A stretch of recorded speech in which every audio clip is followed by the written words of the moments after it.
February 13, 1542. Tower of London. A 19-year-old girl kneels at the execution block. Her crime? She wasn't a virgin when she married the king. But she wasn't the first woman Henry VIII killed for what happened in her bedroom. And she wouldn't be the last. 6 wives, 2 beheaded. 1 died screaming in childbirth, giving him what he demanded. Another discarded like rotting meat because her body disgusted him. But the real horror wasn't the blood on the executioner's blade. It was the twisted obsession that put it there. An obsession with purity, with possession, with virginity. An obsession that turned marriage into a death sentence.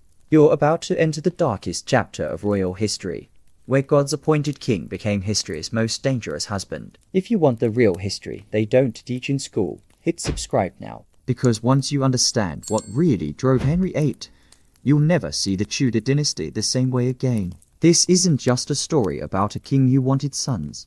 This is about a man so convinced of his divine right that he murdered women for not being pure enough. A man who rewrote religion itself to satisfy his lust. A man whose bedroom became a hunting ground. Tonight, we're uncovering the psychological horror behind the crown, the obsession that made virginity more valuable than life, and the women who paid the price in blood. This is the true story of Henry VIII's obsession with virgin queens.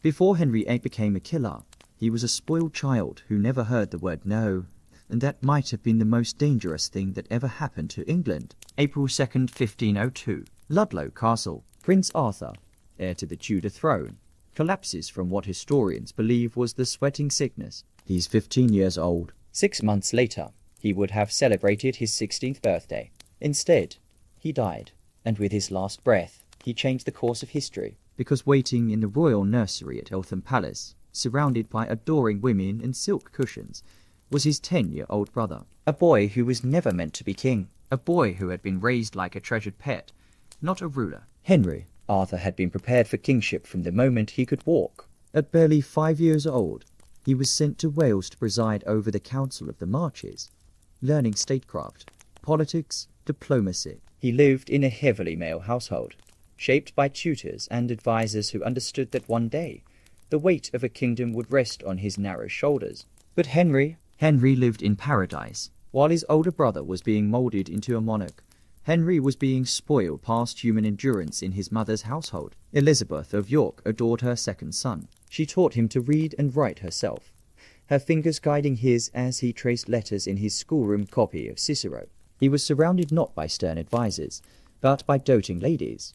His mother's attendants, his sisters. A Spanish envoy named Fuensalida would later report, horrified, that the young prince was being kept like a little girl, sheltered from anything that might harm him, challenged by nothing that might humble him. Henry's father, paranoid about losing his only remaining son, locked him away. When Henry wanted to hunt or joust, he needed permission. He had to be accompanied at all times. Every aspect of his life was scrutinized, controlled, suffocated. But here's the thing. While his movements were restricted, his ego was not. No one ever told him he was wrong. No one ever made him face consequences. In that gilded cage, something dark was growing. A belief that he was special, chosen, different from other men. When his mother died in 1503, just a year after Arthur, from infection following childbirth, Henry was 12 years old. The woman who had adored him, who had made him the center of her universe, was gone. And in her place, a cold, distant father who had already lost most of his children and couldn't bear to let this last son out of his sight. By the time Henry was 13, sources confirm he was still living in the royal nursery. A teenager, trapped in childhood, burning with the knowledge that he was meant for something greater, but given no training, no preparation, no understanding of what it meant to rule. Then, April 21st, 1509, Henry VII dies, and overnight, an 18-year-old boy who had been raised in luxury, who had never been denied anything, who had never learned restraint or humility or political strategy, becomes King of England. The crowds went wild. At his coronation on June 24th, 1509, they saw a golden prince riding beneath a canopy carried by barons. They saw crimson velvet trimmed with ermine, a gold jacket covered in diamonds, rubies, emeralds, pearls. A collar of enormous violet rose rubies from Afghanistan circled his throat. The chronicler Edward Hall couldn't even find words adequate to describe him. He wrote that Henry's goodly personage, his amiable visage, his princely countenance, the gifts of grace and nature that God had endowed him with, were beyond rehearsal. They called him a universal genius, a natural sportsman, brilliant at every game he touched, 6 feet 2 inches of athletic perfection, charming, accomplished, writing music and poetry, excelling at hunting, jousting, wrestling, swordplay, hawking, tennis. But underneath that golden exterior was a boy who had never been told he was wrong. A boy who believed God himself had chosen him for greatness. A boy who had learned from his mother's death that women were vessels, that their purpose was to give him what he needed, even if it killed them. A boy who had been raised by women, idealized his mother to the point of obsession, and would spend the rest of his life trying to replace her while simultaneously destroying any woman who fell short of that impossible standard. Historians today look back at the evidence and see the pattern clearly. Henry was raised in a household of women who pampered him. He was spoiled beyond human endurance. He was never prepared to rule. So when power came, he saw it as a chance to do whatever he wanted, not what the realm needed. From the moment he took the throne, he showed signs of what modern psychologists would recognize as toxic narcissism, a grandiose sense of self, an inability to empathize, a belief that his desires were more important than anyone else's suffering, and most dangerous of all, a conviction that God blessed everything he did. The Golden Prince wasn't a hero. He was a monster in the making, and the women of England were about to pay for it in blood. November 14, 1501. St. Paul's Cathedral, London. A 15-year-old Spanish princess in white satin walks down a raised platform toward her destiny. Her name is Catherine of Aragon, and she's about to marry Prince Arthur, heir to the Tudor throne. The wedding is a spectacle. 2 years of preparation. Endless fountains of wine flowing for the London public. Gilded plates worth the value of a national tax covering tables groaning with food. This is the wedding of the century. An alliance between Spain and England sealed in vows and witnessed by thousands of screaming subjects. But it's what happened that night that would haunt England for the next 30 years. According to English courtiers, the morning after the wedding, Arthur stumbled out of the bedchamber and called for ale. He was grinning like a fool. "Bring me a cup of ale," he announced to his friends, "for I have been this night in the midst of Spain." The men around him laughed. They understood. The prince was bragging. He had consummated his marriage. He had done his duty. Spain, he was saying, was a hot region, and the journey had made him very thirsty. But in Catherine's chambers, a very different story was unfolding. Juan de Gamara, a boy in Catherine's service, later testified that the prince had gotten up unusually early. When Gamara entered the queen's rooms, her ladies were whispering. They looked concerned for Catherine. They looked disappointed with the prince. Something had gone wrong, or more accurately, nothing had happened at all. For the next 5 months, Arthur and Catherine lived together at Ludlow Castle. Courtiers testified they saw Arthur being escorted to Catherine's chambers at night and collected again in the morning. They shared a bed, witnesses confirmed, as man and wife. But Catherine would later swear, under the seal of confession and on oath before God, that in all those nights together, they had lain together no more than 7 times. And in those 7 attempts, nothing had happened. She remained, in her own words, as intact and uncorrupted as the day she left her mother's womb. Arthur was sickly. Maybe he was too young, too immature. Maybe nerves destroyed him. Maybe he couldn't achieve an erection. Maybe he simply wasn't attracted to her. Whatever the reason, by April 2nd, 1502, he was dead from sweating sickness. And Catherine was left in England, a teenage widow in a foreign land, insisting she was still a virgin. Henry VII didn't quite believe her. He delayed the betrothal between Catherine and his surviving son, young Henry, for years. Maybe he was just manipulating Spain, trying to extract the full dowry. Or maybe he genuinely wondered if she was lying about bedding his dead son. But eventually, political necessity won. On June 11th, 1509, barely 2 months after becoming king, 18-year-old Henry VIII married his brother's widow, and for 18 years, he never questioned her virginity. Not once. He celebrated it. He boasted that his wife had come to him pure. He defended the lawfulness of their union by swearing she had been untouched.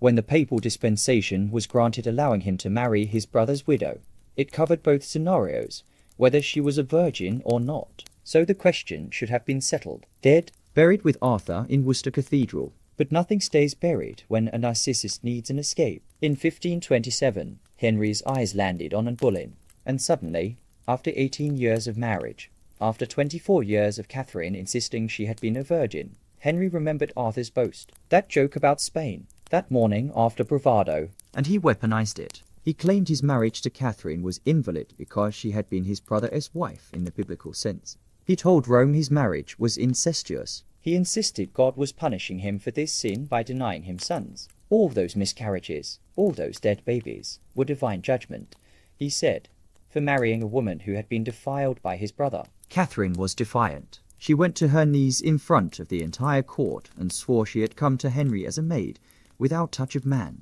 She told Cardinal Campeggio, the papal legate sent to hear the case, her confession under the seal of the confessional. She authorized him to break the sacred confidentiality and tell the Pope himself. She swore an oath, risking her immortal soul not once but twice, that her marriage to Arthur had never been consummated. And Henry never contradicted her, not once.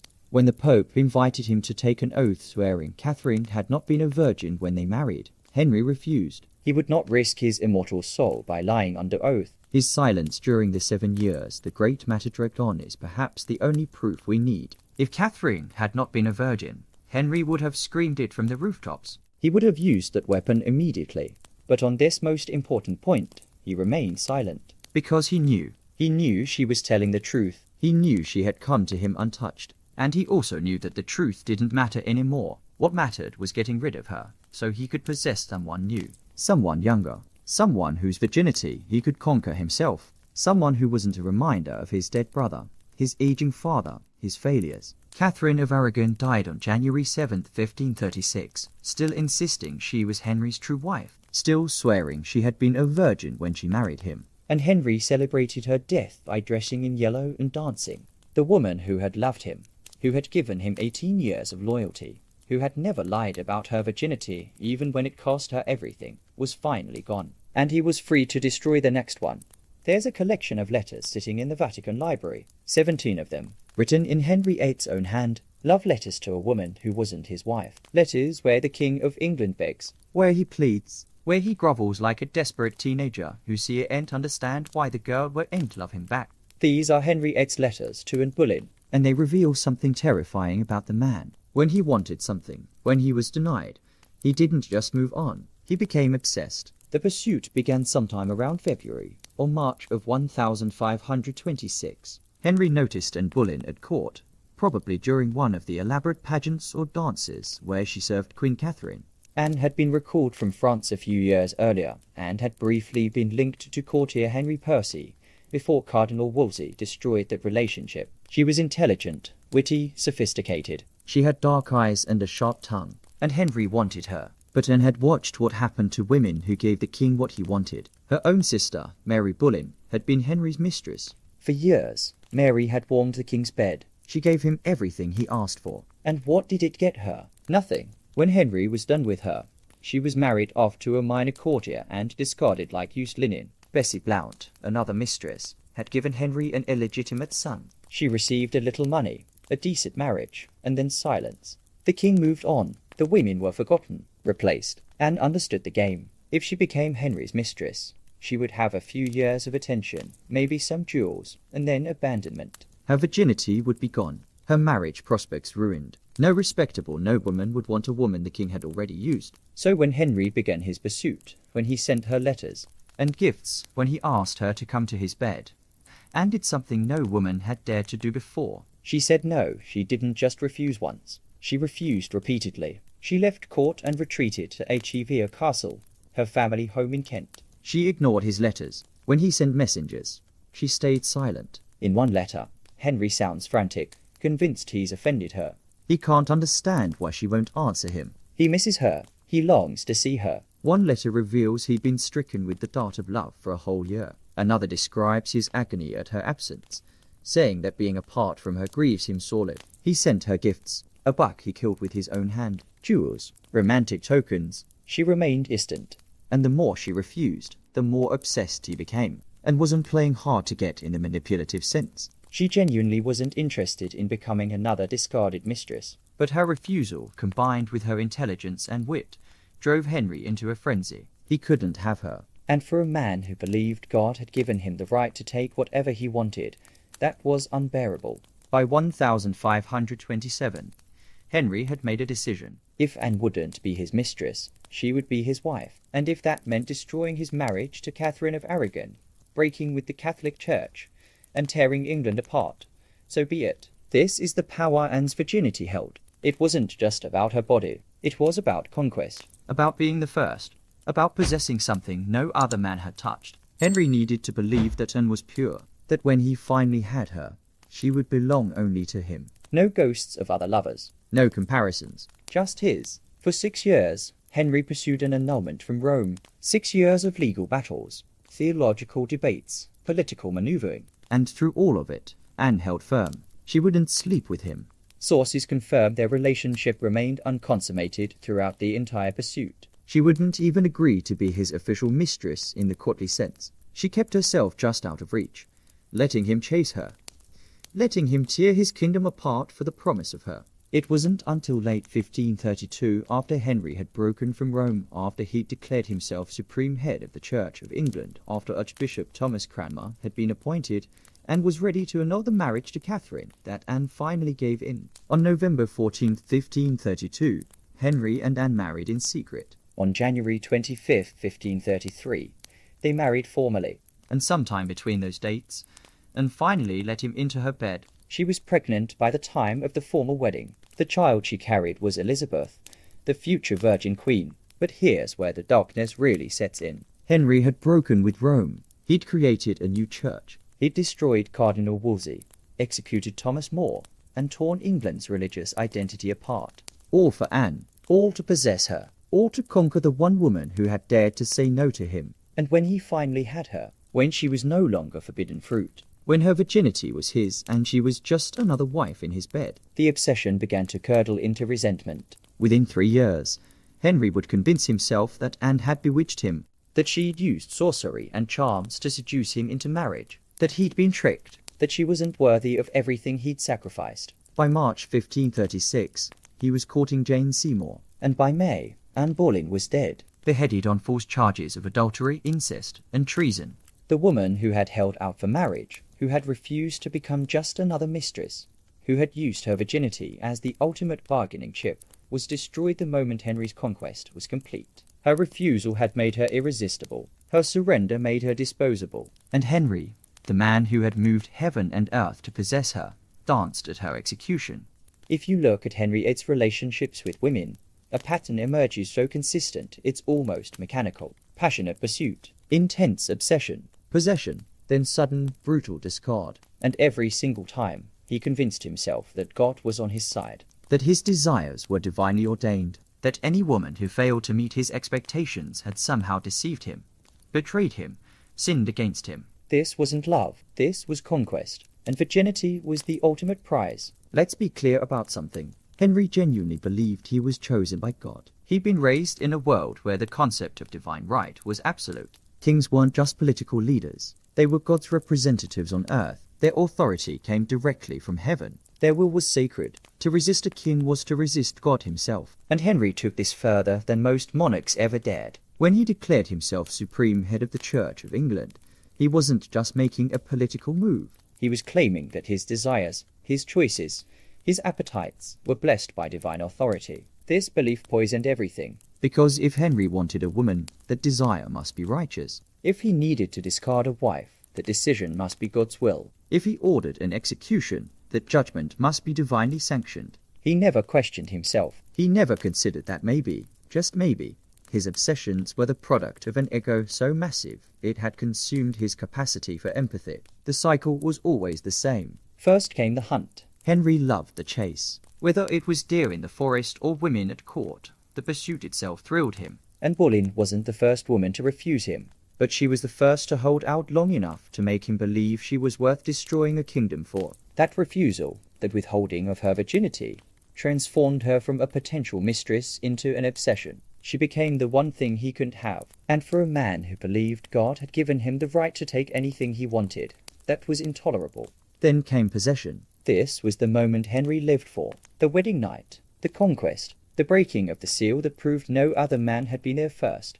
With Catherine of Aragon, he'd celebrated her virginity publicly, boasting that his wife had come to him pure. With Anne Boleyn, he'd torn England apart from Rome to ensure he could possess her legally, morally, divinely. Virginity wasn't just about physical purity, it was about ownership. It was proof that the woman belonged entirely to him. No ghosts, no comparisons, no rival claims. But here's where it gets truly dark. The moment Henry possessed a woman, she began to lose value. Once the chase was over, once the conquest was complete, once her virginity was his, the obsession started to rot. Catherine of Aragon served him loyally for 18 years, but when she failed to produce a male heir, he convinced himself their marriage had been cursed from the beginning. Anne Boleyn held out for 7 years, but 3 years after their marriage, he had her beheaded. Jane Seymour died giving him his precious son, and while he mourned her, historians note it was the only wife who never disappointed him because she died before she could. Anne of Cleves disgusted him physically, and he blamed her for his impotence. Catherine Howard's past sexual experience, discovered after marriage, enraged him so deeply he had her executed. Catherine Parr survived only because she was smart enough to play the role of nurse rather than lover. The pattern reveals something horrifying. Henry didn't actually want partnership. He didn't want companionship. He wanted vessels. Women existed to fulfill his needs, to validate his virility, to prove his divine favor by giving him sons. And when they failed, when they aged, when they showed any sign of being human rather than idealized objects, he discarded them, often violently. His mistresses tell the same story. Bessie Blount gave him an illegitimate son, Henry Fitzroy, and Henry was thrilled. For a while. Then she was married off and forgotten. Mary Boleyn warmed his bed for years and was discarded the moment he became interested in her sister Anne. Other women, whose names we barely remember, cycled through his attention like seasonal fashions. Used, discarded, replaced. And through it all, Henry never saw himself as the problem. When his marriages failed, it was because the woman had deceived him. When his wives couldn't produce male heirs, it was God's punishment for some sin, never his own failing fertility. When he grew bored or disgusted or paranoid, it was because the woman had bewitched him, or lied about her purity, or betrayed him with other men. He rewrote history to make himself the victim. He used theology to justify his cruelty. He turned his appetites into divine mandates and his crimes into holy judgments. The pursuit of virginity was central to this cycle because it fed his narcissism perfectly. Every virgin conquest proved his virility, his desirability, his power. Every woman who gave him her virginity validated his belief that he was special, chosen, blessed by God. But once the virginity was taken, once the conquest was complete, the woman became ordinary, human, disappointing, and Henry's interest died along with his respect. This is the man who shaped Tudor England, a king who believed his bedroom was a battlefield and virginity was the territory to be conquered, a ruler who treated women as objects to be possessed, used, and discarded when they no longer served his ego, a narcissist so convinced of his divine right that he murdered wives and mistresses alike without ever questioning whether he might be the monster in his own story. The pattern was set, and the bodies were already beginning to pile up. April 30th, 1536. A Flemish musician named Mark Smeaton walks into Thomas Cromwell's house in Stepney. He's been summoned. Maybe he thinks it's about music for the court. Maybe he's nervous. He should be. Because 24 hours later, after an interrogation that likely involved torture or psychological coercion so severe that historians still debate its exact nature, Mark Smeaton confesses to adultery with Queen Anne Boleyn. 3 times, he says. He made love to the Queen 3 times. It's a lie. Almost certainly a lie. But it's the match that lights the fuse. On May 1st, 1536, Henry VIII attends the May Day joust at Greenwich. Midway through the festivities, he receives a note. Likely it contains details of Smeaton's confession. Henry stands abruptly, leaves without a word, and takes Sir Henry Norris with him. Norris, one of the king's closest friends, groom of the stool, a man Henry has trusted for years. On the ride back to Westminster, Henry offers Norris a deal. Confess to adultery with the Queen, and you'll be pardoned. Norris refuses. He maintains his innocence. He's arrested anyway. The next day, May 2nd, 1536, late in the afternoon, Queen Anne Boleyn is arrested at Greenwich Palace. She's taken by barge to the Tower of London, not through the public Traitors' Gate, but through the private Parson Gate at the Bywood Tower. When she arrives, she collapses. She demands to know where her father is, where her sweet brother is. She asks what the charges are. No one will tell her clearly. She's hysterical, laughing one moment, weeping the next, insisting on her innocence to anyone who will listen. Over the next days, more arrests follow. William Brereton, a groom of the king's privy chamber, Sir Francis Weston, a popular young courtier who once made the mistake of joking that he loved Anne more than his own wife, and George Bullen, Lord Rochford, Anne's own brother. The charge: incest. The accusations were monstrous. Anne was accused of adultery with 5 men, of using her tongue in her brother's mouth and his tongue in hers, of procuring men to be her lovers through kisses, touches, gifts, and infamous incitations, of plotting to murder the king so she could marry one of her lovers. These weren't just crimes. They were designed to destroy her utterly, to paint her not just as an adulteress, but as a sexual predator, a seductress, a monster who had corrupted the court and endangered the king's life. But here's what's terrifying. Even 500 years later, historians can disprove 3/4 of the specific accusations made in the indictment. The dates don't match. The locations are wrong. Anne was documented to be in one place when the indictment claims she was committing adultery in another. On some of the dates listed, she was heavily pregnant. On others, she was in public view surrounded by hundreds of witnesses. The charges were sloppy, rushed, fabricated. On May 12, 1536, 4 of the accused men were tried at Westminster. Weston, Brereton, and Noyes maintained their innocence publicly. Only Mark Smeaton, the musician, pleaded guilty. The only commoner among them, the only one who could legally be tortured, the only one who had been interrogated by Cromwell for 24 hours before confessing. Some accounts, written decades later, claim Cromwell used a rope twisted around Smeaton's head with knots, tightening it until he screamed and begged to confess. Others say psychological torture was used. Threats of being hanged, drawn, and quartered unless he cooperated. A promise of a quicker death by beheading if he played along. We'll never know exactly what happened in that room, but we know Smeaton never retracted his confession. Even on the scaffold, he maintained his guilt. Either he was broken completely, or he was promised something that kept him silent to the end. 3 days later, May 15th, Anne and her brother George were tried separately in the Tower of London before a jury of 27 peers. The evidence presented was thin. No witnesses were called.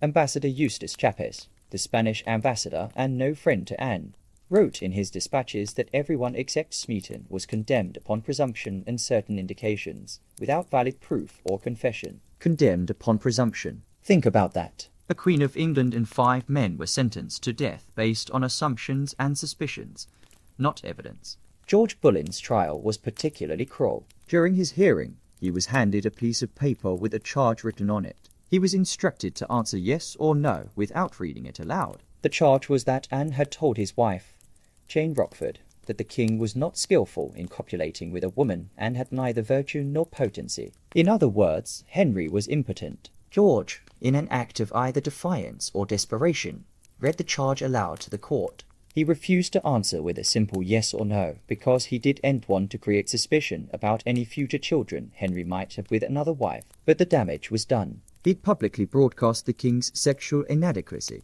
That alone probably sealed his fate. George protested at his trial that he was being condemned on the evidence of one woman.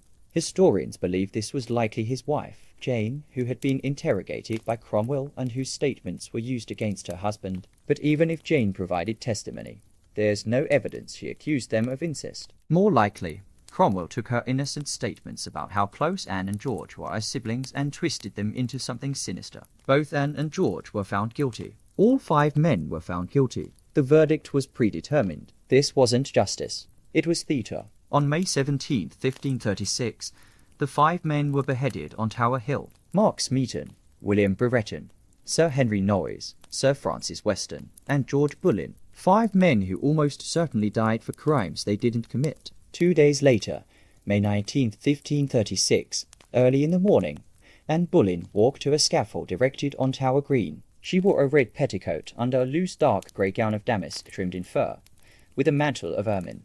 Her hair was pinned up beneath a white coif, so her neck was exposed. She'd been granted one small mercy. Instead of the traditional axe used for English executions, Henry had sent for a skilled French swordsman from Calais. The sword was faster, cleaner, less painful, and made a short speech. She did not protest her innocence directly, likely to protect her daughter Elizabeth. She said she had come to die according to the law, and by the law she was judged to die. She prayed God save the king, and said no gentler or more merciful prince had ever lived. Some historians believe her words were laced with bitter irony. Others think she was simply trying to survive in the only way left to her, by ensuring her child wouldn't suffer further. She knelt. The swordsman stepped behind her. With one clean blow, he severed her head from her body. Anne Boleyn was 35 years old. She'd been Queen of England for 3 years, and she died because Henry VIII needed her gone. Not because she was guilty, but because she'd stopped being useful, because she hadn't given him a son, because he wanted Jane Seymour, and because fabricating charges of adultery and incest was easier than admitting he'd torn England apart from Rome for a woman he no longer wanted. October 9, 1537. Hampton Court Palace. Jane Seymour, Henry VIII's third wife, feels the first pains of labour. She's been in confinement since September 16th, locked away in darkened rooms according to royal custom, waiting for this moment. The moment when she would either give Henry what no other woman had managed to deliver, or join the list of wives who had disappointed him. The labour doesn't progress normally. October 9th passes. The pain continues. October 10th arrives. Jane is still in labour, still suffering. The contractions rack her body hour after hour, but the child won't come. By October 11th, London is gripped with terror. Friars, priests, clerks, the mayor, and the aldermen gather in solemn assembly. They march in procession through the streets, praying for the Queen, praying she survives, praying she gives the King his heir. The entire city knows what's happening. Jane Seymour has been in labour for 2 full days and nights, and she's still not delivered. Contemporary sources record her labour lasted between 30 hours and 3 full days. Some reports say 2 days and 3 nights. Either way, it's an agonizing length of time. In the 16th century, prolonged labour meant one of 2 things. Either the mother would die, or the child would die. Sometimes both. Midwives and physicians surrounded Jane, but there was little they could do except wait and pray. No pain relief, no modern interventions. Just hour after hour of suffering while Henry paced somewhere in the palace, waiting for news. Finally, in the early hours of October 12, 1537, around 2 o'clock in the morning on the eve of the feast of St. Edward the Confessor, Jane Seymour gave birth to a son, a healthy, living, legitimate son. The child Henry VIII had been waiting for since he became king 28 years earlier. The son that Catherine of Aragon couldn't give him. The son that Anne Boleyn had died failing to provide. The precious jewel. The heir to the Tudor dynasty. They named him Edward. Henry was overjoyed. He rode immediately to Hampton Court to see his son, this beautiful boy, this saviour of his legacy. Bells rang across London. Bonfires were lit in the streets. Te Deums were sung in every church. England finally had a prince. And Jane had done her duty. She'd given Henry what he wanted. She should have been celebrated, rewarded, protected. Instead, she began to die. At first, Jane seemed to recover. Plans were made for her churching, the ceremony that would allow her to leave her confinement and return to court life. But within days, something went terribly wrong. Jane's health plummeted. Modern historians believe she contracted childbed fever, also known as puerperal fever. It's an infection caused by bacteria entering the uterus during or after delivery, often the result of poor hygiene, unwashed hands, contaminated instruments, dirty linens. In an era before antibiotics, before germ theory was understood, childbed fever was a death sentence. Some historians suggest other complications. A retained placenta, where part of the afterbirth remains inside the uterus and causes infection. Pulmonary embolism, a blood clot travelling to the lungs. Food poisoning, though that seems less likely given how rapidly she deteriorated. Whatever the cause, Jane Seymour was dying, and there was nothing anyone could do to stop it. For 12 days, she lingered. 12 days while her body fought an infection it couldn't defeat. 12 days while Henry watched the woman who had finally given him his heir slip away. We don't know if she was in pain. We don't know if she understood she was dying. We don't know if she got to hold her son, or if Edward was kept away from her sick room to protect him from whatever illness was consuming his mother. On October 24, 1537, barely 12 days after giving birth, Jane Seymour died at Hampton Court Palace. She was 29 years old. She'd been Queen of England for less than 18 months, and she died giving Henry VIII exactly what he wanted. Her death hit Henry hard. Harder than anyone expected. He retreated to Windsor Castle and mourned in seclusion. He ordered elaborate funeral preparations. Jane's heart and entrails were buried in the Chapel Royal at Hampton Court, where she had died. Then, on November 8th, her body was brought out into the courtyard. A life-sized wax effigy was placed atop her coffin. dressed in royal robes and wearing a crown. A procession of 200 poor men, lit by torches, accompanied her remains the 15 miles from Hampton Court to Windsor Castle. Lady Mary, Henry's daughter by Catherine of Aragon, served as chief mourner. 29 ladies followed the coffin, one for every year of Jane's life. The procession moved slowly through the dark, a river of grief winding toward Windsor. On November 12, 1537, Jane Seymour was interred in St. George's Chapel at Windsor Castle. Her coffin was lowered into a vault in the choir, in front of the high altar. She was the only one of Henry's wives to receive a queen's funeral, the only one he truly mourned. And when Henry died 10 years later in January 1547, he requested to be buried beside her. Not Catherine, his wife of 18 years. Not Anne, the woman he'd broken with Rome to marry. Jane, the woman who had given him his son and died for it. Some historians romanticize this. They say Jane was Henry's true love, his favorite wife, the one he never stopped mourning. But there's a darker truth underneath that narrative. Jane was his favorite because she died before she could disappoint him. She never aged, never failed to produce more sons, never challenged him or spoke back or became inconvenient. She gave him Edward and died, preserving herself forever in his memory as the perfect wife, the obedient vessel, the woman who fulfilled her purpose and vanished before she could become human. Jane Seymour's story is a horror story, not because she was executed or divorced or discarded like the others, but because she did everything right. She was quiet, modest, obedient. She gave Henry the son he demanded, and her reward was death, an agonizing, prolonged death from an infection caused by the very act of giving birth. She paid with her life for Henry's heir, and history calls her the lucky one because at least she got a proper burial. Edward VIII, the son she died delivering, would live only 15 years. He died in 1553 at age 15, likely from tuberculosis. Jane never saw him grow up, never watched him learn to walk or speak or ride a horse. She sacrificed everything to give Henry his precious heir, and neither she nor her son lived long enough to make that sacrifice worthwhile. Jane Seymour was killed by childbirth, but really, she was killed by Henry VIII's obsession with sons, by his belief that women existed to give him what he wanted, no matter the cost, by a system that valued an infant prince more than the life of the woman who bore him. She gave Henry everything, and it killed her. January 1st, 1540. Rochester, England. Henry VIII, disguised in a colourful cloak, bursts into the chambers where Anne of Cleves is watching bear baiting from the window. He's decided to surprise his bride-to-be with a romantic gesture, inspired by tales of chivalry where the noble knight reveals himself to his lady.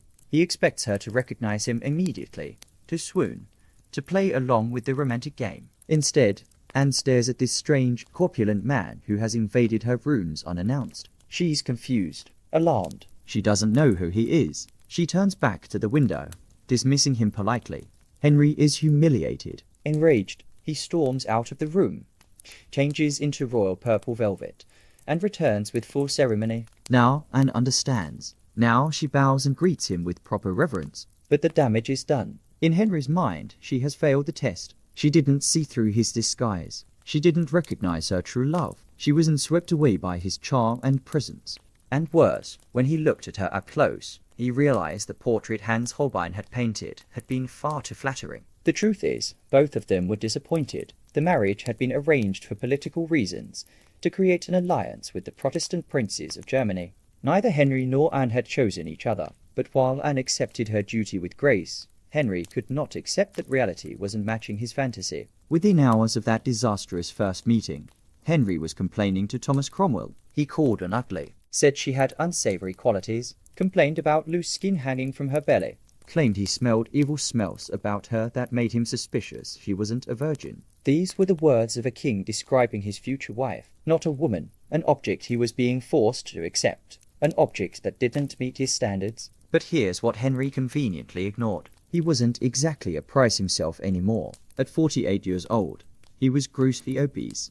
His waist measured 52 inches. He could barely walk because of ulcerated legs that wept pus and stank of infection. One courtier described how the wounds on his legs had to be drained regularly, releasing such a foul odor that people avoided standing near him. He was bald. His face was pale and puffy. He wheezed when he walked. The golden prince of 1509 had rotted into a bloated, diseased tyrant whose own body probably gave off quite a whiff. Yet Henry expected Anne to be perfect, young, beautiful, virginally pure, and when she wasn't, he blamed her for his own physical inadequacy. The wedding took place on January 6, 1540, at Greenwich Palace. Henry went through the ceremony with visible reluctance. That night, he was expected to consummate the marriage. He tried, and he failed completely. He could not achieve an erection, could not perform, could not consummate the marriage, and instead of admitting that his age, his weight, his infected legs, and his declining health might be the problem,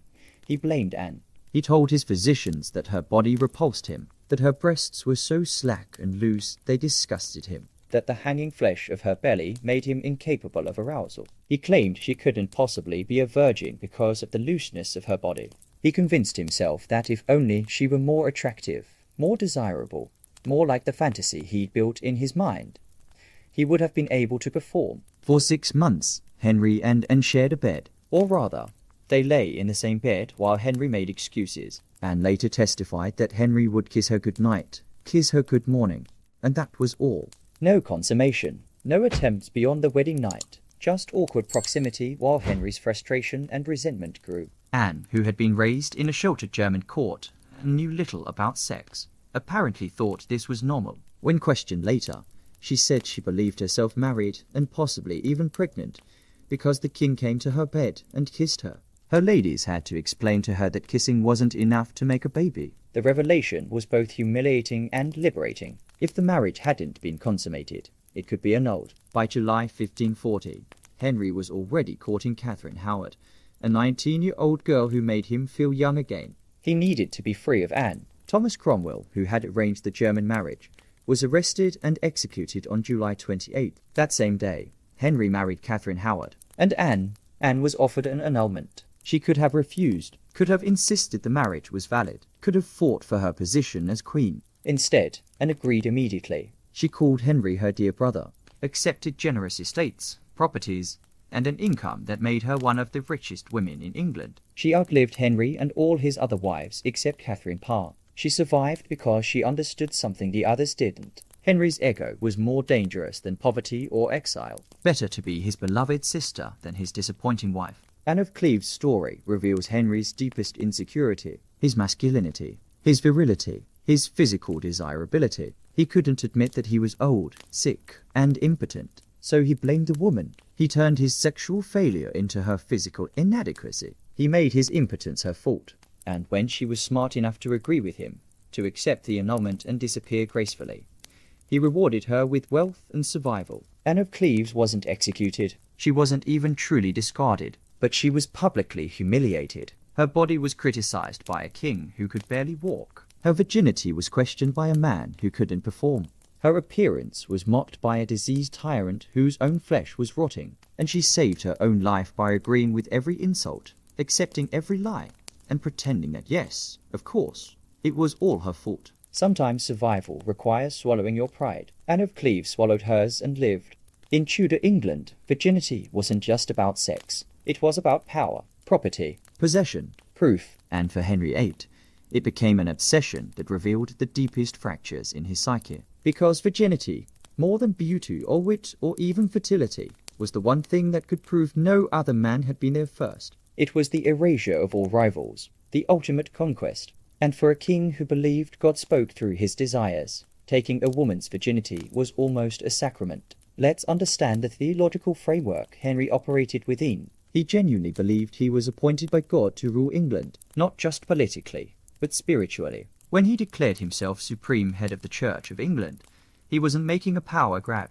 He was formalizing what he'd always believed, that his will and God's were aligned, that his desires were divinely ordained, that his appetites were sacred. So when Henry wanted a woman, that desire must be righteous. When he needed her to be a virgin, that need must be holy. And when she failed to live up to his expectations, that failure must be her sin, not his. This belief system turned virginity into proof of divine favor. If Henry could possess a virgin, if he could be her first and only, that validated his specialness, his chosenness, his superiority over other men. Catherine of Aragon's insistence that she came to him untouched wasn't just important for legal reasons. It was important because it meant Henry had conquered territory no other man not even his dead brother Arthur, had claimed. Anne Boleyn's 7-year refusal to sleep with him transformed her from a potential mistress into a prize worth breaking England apart to win. Her virginity was the fortress he had to siege.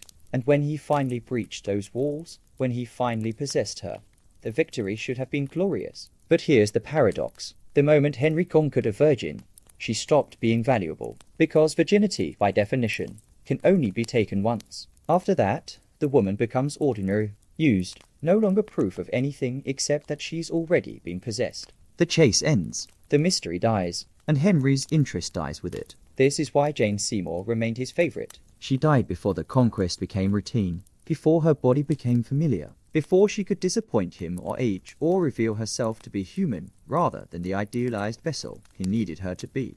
Tudor society reinforced this obsession. Virginity before marriage was considered sacred, especially for women of noble birth. A woman's virginity was her family's property, to be traded in marriage negotiations like livestock or land. If she lost it before marriage, her value plummeted. She was damaged goods, unmarriageable, ruined.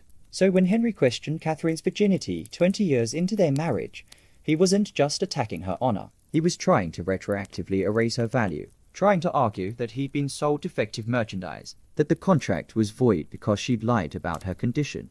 But Henry's obsession went deeper than social convention. It was rooted in a desperate need to prove his masculinity and virility, especially as he aged. Being the first man to bed a woman was proof that he could still attract young, desirable partners, that despite his infected legs, his obesity, his failing health, he was still a sexual conqueror. This is why Anne of Cleves' perceived lack of virginity enraged him so much. When he couldn't perform on their wedding night, he blamed her body for his impotence. He claimed her loose flesh and suspicious odours proved she'd been with other men. Because if she was a virgin, then his failure was his fault. But if she was damaged goods, then the fault was hers. The narrative protected his ego at the cost of her reputation. Catherine Howard's story exposes the darkest aspect of this obsession. She was approximately 17 or 18 when Henry married her. He was 49, obese, limping, suppurating wounds on his legs that stenched of decay. But he convinced himself she desired him, that this young, beautiful girl genuinely wanted him, not just the crown and jewels and power. Her virginity was supposed to prove that. When he discovered she'd had sexual experiences before their marriage, when he learned that other men had touched her when she was barely more than a child, he didn't see abuse. He saw betrayal. He saw deception. He saw a woman who had lied to him, stolen his rightful conquest, made him look foolish. The truth is, Henry's obsession with virginity was never about the women. It was about him, his ego, his need for validation, his terror of being compared to other men and found wanting, his fear that he was losing his virility, his power, his divine favour. Every virgin he bedded was supposed to prove he was still the golden prince of 1509, still chosen by God, still superior to every other man in England. But no amount of virgin brides could stop time. No amount of fresh young bodies could heal his rotting legs or restore his youth. So he kept searching, kept marrying, kept destroying, desperately trying to prove something that was already lost. Virginity wasn't about purity. It was about possession, about conquest, about being first and therefore best. And when Henry ran out of virgins to conquer, when his body betrayed him, and he could no longer perform the act that proved his virility, he turned his rage outward, onto the women who had seen him fail, the women who knew the truth he couldn't admit, that the Golden King was dying, that the divine conqueror was impotent, that behind all the theology and all the executions and all the desperate marriages, there was just a frightened old man trying to prove he still mattered. And women paid for that fear with their lives. November 2nd, 1541, Hampton Court Palace. Henry VIII is taking mass in his private chapel when he finds a letter tucked beneath his seat. It's from Archbishop Thomas Cranmer, and it contains information that will shatter the fantasy Henry has been living for over a year. The letter details his teenage wife's sexual past, Frances Derham, Henry Manox, liaisons in the maiden's chamber years before she met the king, Catherine Howard, his rose without a thorn, his perfect virgin bride, had not been pure when she married him. Henry's first reaction is disbelief, rage, denial. He refuses to believe it. Surely this is slander, a plot by enemies to destroy his young wife. He orders an immediate investigation to prove the accusations false. He's certain they'll find nothing, that Catherine will be vindicated, that his fantasy can continue.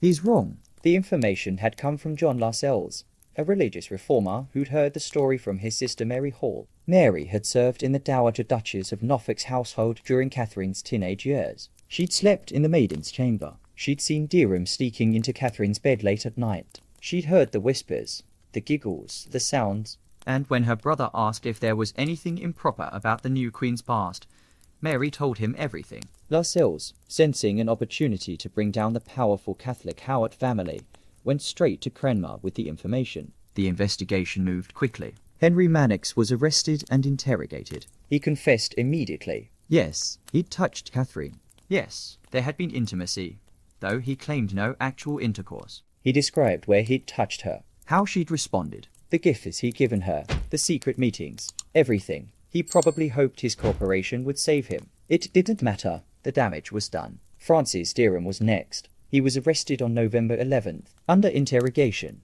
he admitted to a sexual relationship with Catherine, but he insisted they'd had a pre-contract of marriage, that she'd called him husband, that he'd called her wife. In Tudor law, a pre-contract was almost as binding as marriage itself. If Catherine had been pre-contracted to Derham, her marriage to Henry was invalid. Derham was trying to save himself by arguing he wasn't committing adultery with the Queen. He was continuing a relationship with someone who'd already been his wife. Catherine herself was arrested on November 12th. Archbishop Cranmer was sent to interrogate her. He found her hysterical, weeping, terrified. She knew what had happened to Anne Boleyn. She knew Henry had executed his second wife on charges of adultery.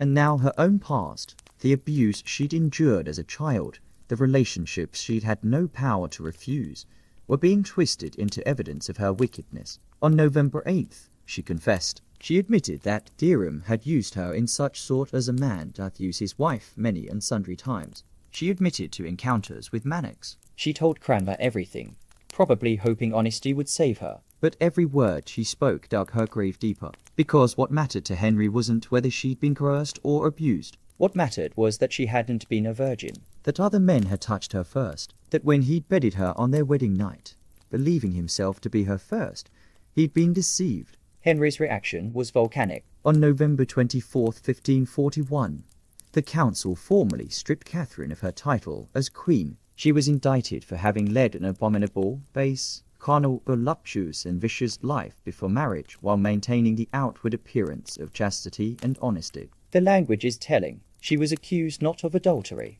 not of crimes committed after the marriage, but of deception, of pretending to be pure when she wasn't, of tricking the king into believing she was a virgin. This was the crime that sealed her fate. Not adultery, not infidelity, lying about her virginity, concealing her past, making Henry look foolish, making him believe he was conquering virgin territory when in fact, other men had been there first. His ego couldn't survive that humiliation. His narcissism couldn't process that he'd been deceived about something so central to his identity. He'd married Catherine because she made him feel young, virile, desirable, because possessing a young virgin proved he still had power. And now that fantasy was revealed as a lie. In Henry's mind, Catherine had committed treason by concealing her sexual past. She'd defrauded the crown. She'd stolen his right to claim her virginity. She'd made him share her with the ghosts of Francis Derham and Henry Mannix. Every time he'd touched her, unknowingly, he'd been touching a woman who'd already belonged to other men. The thought drove him into a rage so profound that witnesses reported he wept. Not for Catherine, for himself, for his wounded pride, for the humiliation of being tricked. The law was quickly changed to make Catherine's crime official. Parliament passed an act stating that any woman who married the king while concealing a sexual past would be guilty of high treason. Any future queen who failed to disclose her unchaste history would face execution. Catherine Howard was retroactively made guilty of a crime that didn't exist when she committed it. On December 1st, 1541, Francis Derham and Thomas Culpeper were tried and convicted of treason. Derham was hanged, drawn, and quartered at Tyburn on December 10th, a horrific death reserved for traitors. His body was cut down while he was still alive, his abdomen sliced open, his intestines pulled out and burned before his eyes. Then his body was hacked into quarters, all for the crime of having touched Catherine Howard when she was a teenager, and he thought they'd be married. Catherine remained imprisoned. She knew what was coming, and she knew she was going to die not for crimes she committed as queen, but for things that had happened to her as a powerless child, for being abused by older men who saw her as available, for not being the virgin Henry needed her to be. for failing to erase her past before she climbed into his bed. Henry never forgave her, not for what she'd done, but for what she'd taken from him. The illusion of conquest, the fantasy of possession, the proof of his virility. She'd made him look old, foolish, deceived, and for that, she would die. Summer 1541. Catherine Howard has been queen for nearly a year. She's 18 years old at most, married to a 50-year-old king whose body is failing. His legs weep infection. He can barely walk. He's paranoid, volatile, capable of ordering executions on whim. And Catherine is terrified. She knows what happened to Boleyn. She knows the price of disappointing Henry.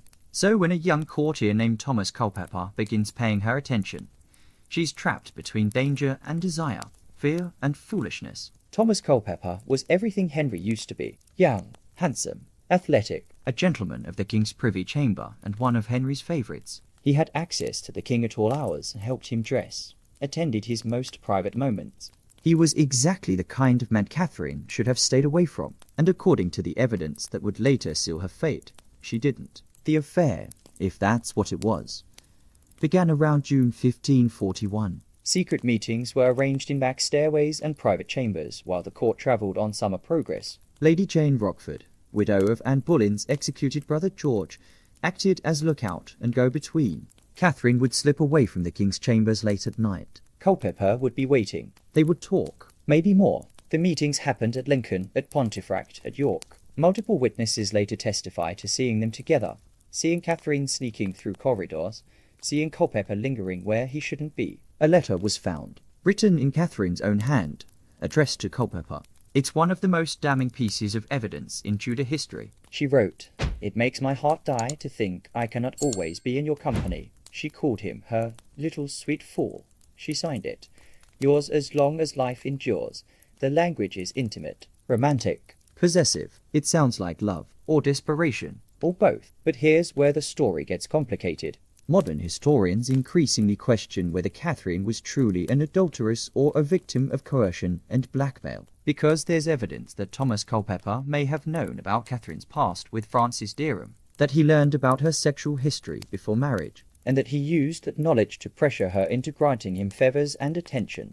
Unfitting rumours about Catherine's moral integrity had circulated as early as summer 1540, shortly after her marriage. When Derham arrived at court in summer 1541 and Catherine, possibly under pressure from her family or Derham himself, gave him a position in her household, he began boasting openly about their former relationship. People were talking, and if people at court knew, Thomas Culpeper almost certainly knew. An ambitious and apparently unscrupulous courtier. Culpeper may well have pressured Catherine to give him gifts and private meetings in exchange for his silence about her past. Her letter to him, most likely written in summer 1541, repeatedly asks that he will be as he had promised her. Promised what? To keep her secrets? To not expose her to the king? The phrasing suggests obligation, not romance. It sounds like she's reminding him of a deal, not professing love. During their interrogations, Catherine and Culpeper told different stories. Catherine admitted to secret meetings. She confessed to giving him a cap and a ring, to calling him pet names. But she denied a sexual relationship. She insisted nothing physical happened beyond perhaps a kiss. She went on to blame Lady Rochford, accusing her of engineering the entire affair, of pushing them together, of acting as agent provocateur. Culpeper initially denied everything. Then, when confronted with evidence, he blamed Catherine entirely. He claimed she was dying of love for him, that he'd tried to end their friendship,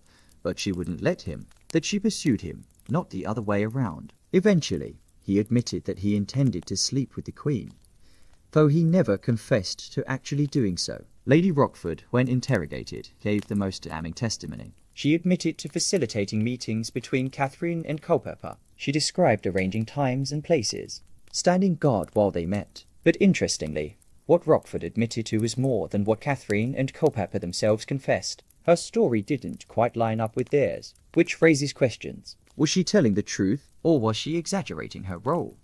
Perhaps out of malice, perhaps out of fear. The truth is, we'll never know if Catherine Howard committed adultery. The evidence is contradictory. The confessions were given under duress. No one actually witnessed sexual intercourse. The letter proves intimacy, not adultery. The meetings prove foolishness, not sex. But in Tudor England, intent was enough. Culpeper admitted he intended to sleep with the Queen. That alone was treason.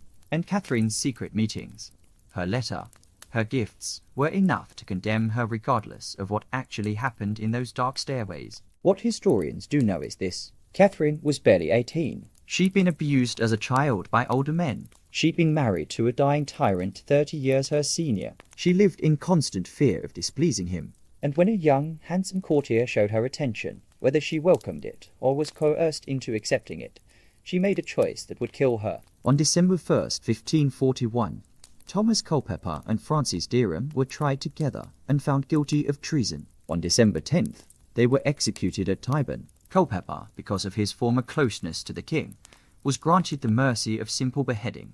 He died quickly. Derham was hanged, drawn, and quartered. His death took hours. His screams could be heard across London. Both men died for touching Catherine Howard, one before her marriage, one possibly during, and Catherine herself, the girl at the centre of it all, waited in the tower knowing she would be next, not because she definitely committed adultery, but because Henry VIII could never forgive her for making him look foolish, for taking secret meetings with a younger, more attractive man, for reminding him that he was old, sick, and no longer desirable. Her guilt didn't matter. His wounded ego did. And that would be enough to put her head on the block. February 10, 1542. A cold winter morning. Catherine Howard is taken by barge down the Thames to the Tower of London. As she passes beneath London Bridge, she looks up. There, rotting on spikes, are the severed heads of Thomas Culpeper and Francis Derham, the two men who touched her, the two men whose desire for her led to their executions. And now, 3 months after their deaths, it's her turn. She's approximately 18 years old. Maybe 19 at most. Modern historians debate her exact birth year, but the consensus is she was born sometime between 1523 and 1525, which means she has been Queen of England for less than 2 years, and she has days left to live. Catherine is taken through Traitor's Gate and led to her cell. The same tower where her cousin and Boleyn had been imprisoned 6 years earlier. The same stones, the same cold, the same certainty of death. She knows what's coming. There's no trial, no chance to defend herself. On January 21st, 1542, Parliament had passed a bill of attainder against her and Lady Jane Rochford. They were convicted without ever appearing before a court. Their guilt was decided by law, not evidence. Their execution scheduled before they could speak a word in their own defence. The bill contained something new, something created specifically for Catherine. It declared that any future queen who failed to disclose her unchaste past to the king before marriage would be guilty of high treason. Catherine was being executed under a law that didn't exist when she committed her crime. A law invented to ensure she would die. Because Henry VIII's wounded pride required blood, required proof that no woman could make him look foolish and survive. On the evening of February 12th, Catherine is told to prepare for death. Her execution is scheduled for the next morning. She has 1 night left. One final night to breathe, to think, to remember the summer she'd spent with Henry travelling on royal progress. The last summer she would ever see. The last time she felt warm sun on her face, tasted fresh strawberries, laughed with her ladies, pretended, even for a moment, that she might survive this marriage, that she might grow old, have children, find love somewhere in the horror. That night, witnesses later reported, Catherine practiced laying her head on the block. She had the executioner's block brought to her cell so she could rehearse her death, so she wouldn't fumble, so she wouldn't embarrass herself in her final moments. A teenage girl, alone in a cell, practicing how to die with dignity.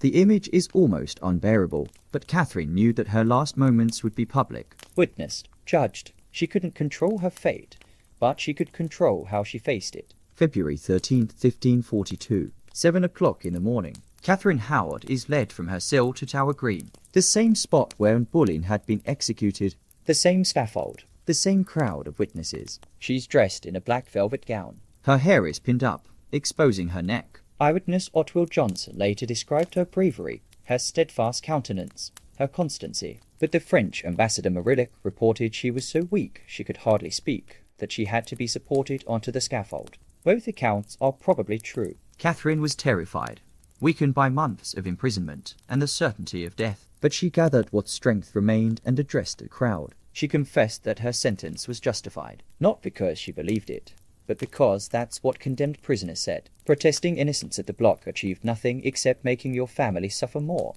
So Catherine said the words Henry wanted to hear, that she deserved death, that her sins had earned this fate, that the king was merciful and just. Then she knelt, placed her head on the block she'd practiced with the night before, and with one swift blow of the axe, Catherine Howard's life ended. She was approximately 18 or 19 years old. She'd been Queen of England for 17 months. She'd been abused as a child by older men who should have protected her, married to a dying tyrant who saw her as property, accused of crimes she may or may not have committed, and executed for the unforgivable sin of not being the virgin Henry needed her to be. Lady Jane Rochford followed immediately after. She knelt in Catherine's blood, placed her own head on the block still wet with the young queen's life, and was beheaded. 2 women dead before noon. Their bodies were carried to the chapel of St. Peter ad Vincula within the tower grounds and buried in unmarked graves beneath the floor, covered in quicklime to speed decomposition. Erased. Catherine Howard never saw another summer, never felt warm sun again, never tasted freedom, never got to be anything except what powerful men needed her to be: a child bride, a virgin prize, a disappointing wife, a traitor, and finally, a body beneath the stones of the Tower of London, remembered mainly for how she died rather than how she lived. Henry VIII moved on within months. By 1543, he was married again, to Catherine Parr, his 6th and final wife. The killing was over, but the damage was done, and Catherine Howard's ghost still walks the corridors of Hampton Court, according to legend, screaming for mercy that never came. Summer 1541. Catherine Howard has been queen for nearly a year. She's 18 years old at most, married to a 50-year-old king whose body is failing. His legs weep infection. He can barely walk. He's paranoid, volatile, capable of ordering executions on whim. And Catherine is terrified. She knows what happened to Anne Boleyn. She knows the price of disappointing Henry. So when a young courtier named Thomas Culpeper begins paying her attention, she's trapped between danger and desire, fear and foolishness. Thomas Culpeper was everything Henry used to be: young, handsome, athletic, a gentleman of the king's privy chamber and one of Henry's favourites. He had access to the king at all hours, helped him dress, attended his most private moments. He was exactly the kind of man Catherine should have stayed away from, and according to the evidence that would later seal her fate, she didn't. The affair, if that's what it was, began around June 1541. Secret meetings were arranged in back stairways and private chambers while the court travelled on summer progress. Lady Jane Rochford, widow of Anne Boleyn's executed brother George, acted as lookout and go-between. Catherine would slip away from the king's chambers late at night. Culpeper would be waiting. They would talk, maybe more. The meetings happened at Lincoln, at Pontefract, at York. Multiple witnesses later testify to seeing them together, seeing Catherine sneaking through corridors, seeing Culpeper lingering where he shouldn't be. A letter was found, written in Catherine's own hand, addressed to Culpeper. It's one of the most damning pieces of evidence in Tudor history. She wrote, "It makes my heart die to think I cannot always be in your company." She called him her little sweet fool. She signed it, "Yours as long as life endures." The language is intimate, romantic, possessive. It sounds like love, or desperation, or both. But here's where the story gets complicated. Modern historians increasingly question whether Catherine was truly an adulteress or a victim of coercion and blackmail, because there's evidence that Thomas Culpeper may have known about Catherine's past with Francis Derham, that he learned about her sexual history before marriage, and that he used that knowledge to pressure her into granting him favours and attention. Unfitting rumours about Catherine's moral integrity had circulated as early as summer 1540, shortly after her marriage. When Derham arrived at court in summer 1541, and Catherine, possibly under pressure from her family or Derham himself, gave him a position in her household, he began boasting openly about their former relationship. People were talking, and if people at court knew, Thomas Culpeper almost certainly knew. An ambitious and apparently unscrupulous courtier, Culpeper may well have pressured Catherine to give him gifts and private meetings in exchange for his silence about her past. Her letter to him, most likely written in summer 1541, repeatedly asks that he will be as he had promised her. Promised what? To keep her secrets? To not expose her to the king? The phrasing suggests obligation, not romance. It sounds like she's reminding him of a deal, not professing love. During their interrogations, Catherine and Culpeper told different stories. Catherine admitted to secret meetings. She confessed to giving him a cap and a ring, to calling him pet names. But she denied a sexual relationship. She insisted nothing physical happened beyond perhaps a kiss. She went on to blame Lady Rochford, accusing her of engineering the entire affair, of pushing them together, of acting as agent provocateur. Culpeper initially denied everything. Then, when confronted with evidence, he blamed Catherine entirely. He claimed she was dying of love for him, that he had tried to end their friendship, but she wouldn't let him, that she pursued him, not the other way around. Eventually, he admitted that he intended to sleep with the Queen, though he never confessed to actually doing so. Lady Rochford, when interrogated, gave the most damning testimony. She admitted to facilitating meetings between Catherine and Culpeper. She described arranging times and places, standing guard while they met. But interestingly, what Rochford admitted to was more than what Catherine and Culpeper themselves confessed. Her story didn't quite line up with theirs, which raises questions. Was she telling the truth, or was she exaggerating her role? Perhaps out of malice, perhaps out of fear.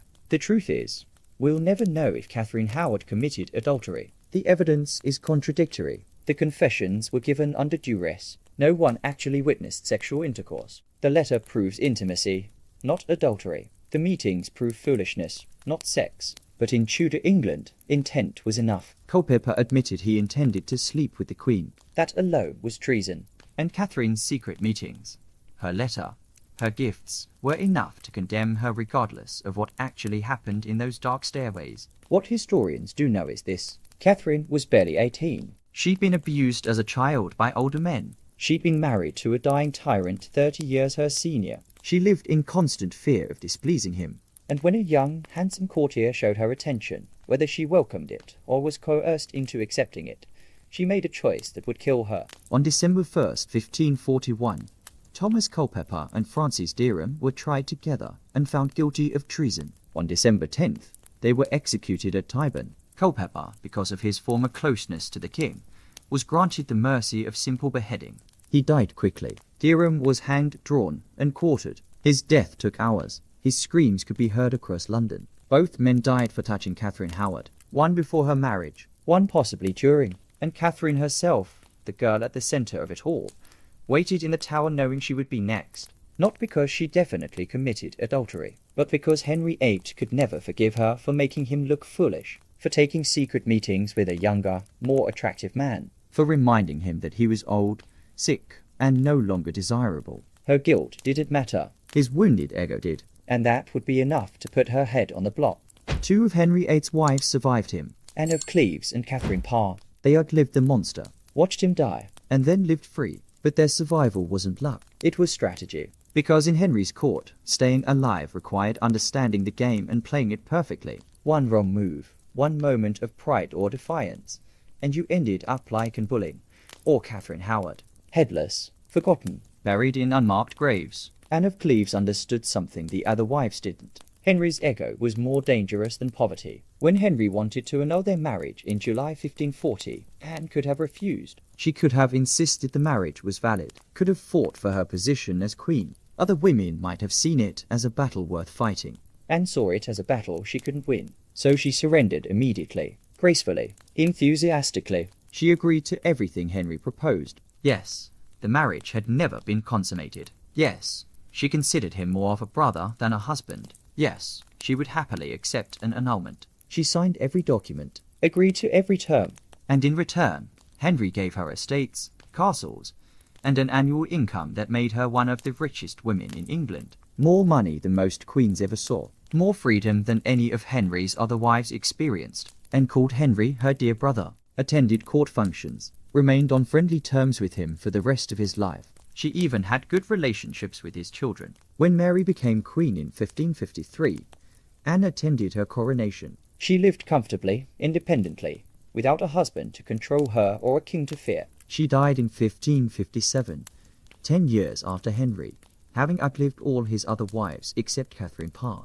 Anne's survival came from humility, from understanding that Henry's wounded masculinity required her to accept blame for his impotence, from knowing that if she agreed with his narrative, if she made herself small and grateful and non-threatening, he would reward her silence. She swallowed her pride and bought her life with compliance. Catherine Parr took a different approach. She was Henry's 6th and final wife, married to him in July 1543, when he was 52 years old and she was 31. By then, Henry was dying. His leg ulcers had become so infected that physicians had to drain them regularly. He could barely walk. He weighed nearly 400 pounds. He was paranoid, volatile, and more dangerous than ever. Catherine walked into that nightmare with her eyes open. Her strategy was brilliant. She didn't try to be a young, desirable bride. She positioned herself as a nurse, a companion, a stepmother to his children. She cared for his rotting legs, read to him, discussed theology and philosophy with him. She made herself useful rather than ornamental. And when Henry's paranoia flared, when he nearly had her arrested for heresy in 1546 because she'd expressed Protestant views too boldly, Catherine saved herself through submission. She went to Henry weeping, told him she'd only been discussing theology to distract him from his pain, that she was a foolish woman who needed his superior wisdom to guide her, that she would never presume to teach him anything. She performed helplessness so convincingly that Henry's rage evaporated. He embraced her, called her his sweetheart, and the arrest warrant was cancelled. Catherine understood that Henry needed to feel superior, needed to believe women existed to serve and admire him. So she gave him that performance. She subjugated her intelligence, her opinions, her pride, and she survived. When Henry VIII died on January 28, 1547, Catherine Parr was free. She was 34 years old, wealthy, independent, and for the first time in her life, able to marry for love. She wed Thomas Seymour, her former lover, just months after Henry's death. She died in childbirth in September 1548, but those final months were hers, free from the tyrant who had controlled her. The lesson from Anne and Catherine is clear. Survival in Henry's court required absolute submission. You had to agree with his delusions, accept his cruelty, make yourself small, swallow your pride, perform gratitude for whatever scraps he threw you. Any hint of independence, any flash of defiance, any moment where you made him feel weak or foolish, and you were dead. Anne of Cleves and Catherine Parr lived because they understood Henry better than he understood himself. They saw the monster clearly, and they gave him exactly what his ego required. Complete, total, humiliating surrender. That was the price of survival, and they paid it willingly, because death was the alternative. And unlike Anne Boleyn and Catherine Howard, they chose life over pride. They bent rather than broke. And when Henry finally died, they walked free. Elizabeth Tudor was 2 years and 8 months old when her mother was beheaded. Too young to remember the execution itself, but old enough to feel the absence, to sense the terror that rippled through her household when Anne Boleyn's name was spoken, to understand, on some instinctive level, that her father had killed her mother, and that being the daughter of Henry VIII meant living with the possibility that he could destroy you too. She was declared illegitimate within days of Anne's death, stripped of her title as princess, demoted to Lady Elizabeth. Her household was disbanded. Her governess had to beg for money to buy her clothes, because the child was growing out of everything, and no one would pay for new garments. Elizabeth went from being heir to the throne to being an unwanted reminder of Henry's second wife, a living embarrassment. But Elizabeth was brilliant, and she was watching. She watched her father marry Jane Seymour 11 days after her mother's execution. Watched Jane die in childbirth, giving him the son he'd murdered Anne for failing to provide. Watched him marry Anne of Cleves and discard her for being physically inadequate. Watched him marry Catherine Howard,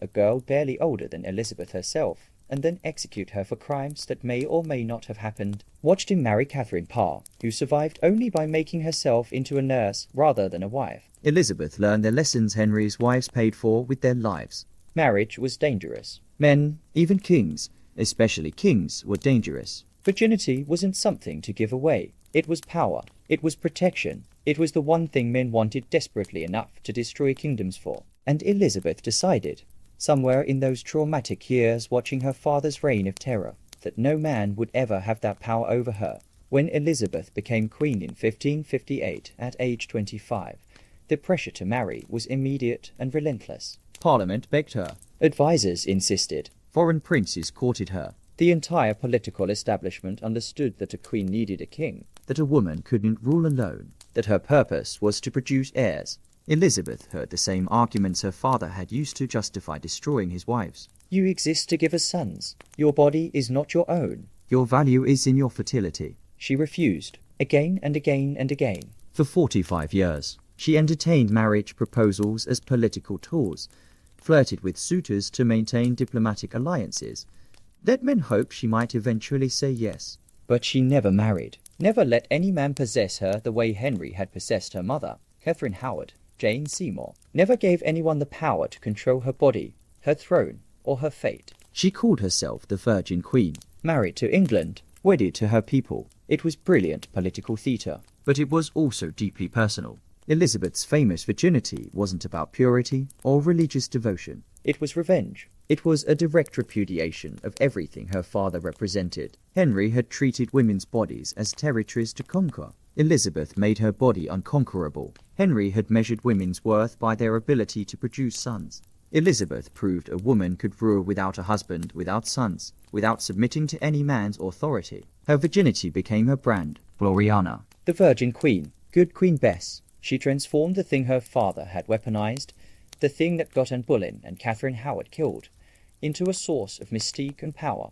Instead of virginity being something men took from women to prove their conquest, Elizabeth made it something she withheld to maintain control. She flipped the entire script. The psychological impact of being Henry VIII's daughter shaped everything about Elizabeth's reign. She trusted no one completely. She was paranoid about plots and betrayals because she'd watched her father see conspiracies everywhere. She was capable of terrible cruelty because she'd learned from Henry that mercy was weakness. She signed Mary Queen of Scots' death warrant after years of keeping her imprisoned, just as her father had imprisoned and executed people he perceived as threats. She had her own suitors executed when they became problematic. She inherited Henry's capacity for ruthlessness. But she also inherited his intelligence, his charisma, his ability to command loyalty. And she used those traits better than he ever did. Because Elizabeth understood something Henry never learned. Power doesn't come from dominating others. It comes from making people want to serve you, from inspiring loyalty rather than demanding it through fear,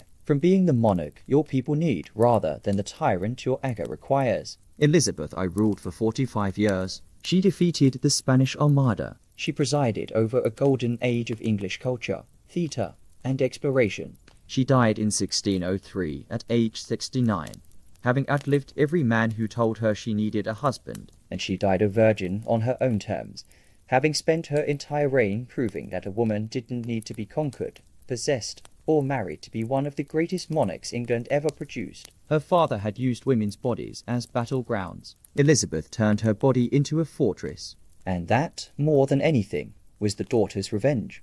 Henry VIII died on January 28, 1547. He was 55 years old. His body was so massive it took 16 men to carry his coffin, so rotted that legend says it burst open during the journey to Windsor Castle, his putrefied remains leaking onto the floor of the chapel. The Golden Prince of 1509 had become a corpse too diseased to stay contained even in death, a fitting end for a man whose appetites had consumed everything around him. He left behind a broken kingdom, a country torn apart by religious upheaval, 3 surviving children, each traumatized in different ways by his reign of terror, and the bodies of 2 executed wives buried in unmarked graves, their names erased from official records, their daughters declared illegitimate. The cost of Henry's obsessions was measured in corpses and broken families, but the true cost was something deeper, something that poisoned England for generations. Henry VIII normalized the idea that power meant the right to destroy anyone who inconvenienced you, that a king's desires superseded law, morality, and human decency, that women existed as objects to be possessed, used, and discarded when they stopped being useful. He didn't invent these ideas, but he perfected them, and he wrapped them in the language of divine authority so tightly that challenging him became treason not just against the crown, but against God. His obsession with virginity revealed the psychology of conquest that defined his reign. Virginity wasn't about purity. It was about possession, about being the first, and therefore the best, about erasing all rivals and claiming complete ownership of a woman's body and history. Every virgin he bedded was supposed to prove his superiority, his divine favor, his masculine power, but no amount of virgin conquests could fill the emptiness inside him. No amount of executions could silence his insecurity. He kept destroying women, kept remarrying, kept searching for the perfect vessel who would give him sons and validate his ego. And every single time, the woman failed him, because the problem was never them. It was always him. Modern historians look back at Henry VIII and see the pattern clearly. Textbook narcissistic abuse cycle. Idealization, devaluation, discard. He did it to his wives, his advisors, his friends. Anyone who entered his orbit risked being consumed. Cardinal Wolsey died in disgrace. Thomas More was beheaded. Thomas Cromwell was executed. Anne Boleyn and Catherine Howard lost their heads. Jane Seymour died in childbirth, giving him what he demanded. The body count wasn't just high. It was systematic, predictable, the inevitable result of giving absolute power to a man with no conscience and unlimited ego. What Henry's marriages teach us is that unchecked power creates monsters. That when one person has the authority to rewrite laws, theology, and reality itself to suit their desires, atrocities become inevitable. That narcissism combined with absolute authority is one of the most dangerous combinations in human history. And that women, throughout history, have paid the highest price for powerful men's insecurities. But Henry's story also teaches us about resistance. Anne of Cleves survived by surrendering. Catherine Parr survived by submission. But Elizabeth I survived by refusing to play the game at all. By taking the weapon her father had used against women and turning it into armor. By proving that virginity could be power instead of vulnerability. That a woman could rule without being ruled. 6 wives, 2 beheaded, 1 died in childbirth, 1 discarded, 2 survived. But all of them, even the survivors, paid a price for being in Henry VIII's orbit. They lost years of their lives to fear, lost autonomy over their own bodies, lost the chance to be anything except what Henry needed them to be. Henry VIII wasn't just a king who wanted sons. He was a predator who used power, theology, and the law itself to justify destroying anyone who threatened his ego. His obsession with virginity was really an obsession with control, with possession, with proving, over and over, that he was special, chosen, superior, and women's bodies were the battlefield where he fought at endless, losing war against his own inadequacy. The Golden Prince became a monster. The Divine King became a tyrant. The romantic lover became an executioner. And the 6 women who married him paid for his transformation with their freedom, their dignity, and for 2 of them, their lives. This is the true story of Henry VIII's obsession with virgin queens. Not a love story, a horror story. One that reminds us that the most dangerous predators aren't the ones who hide in shadows. They're the ones who wear crowns and call their cruelty divine right.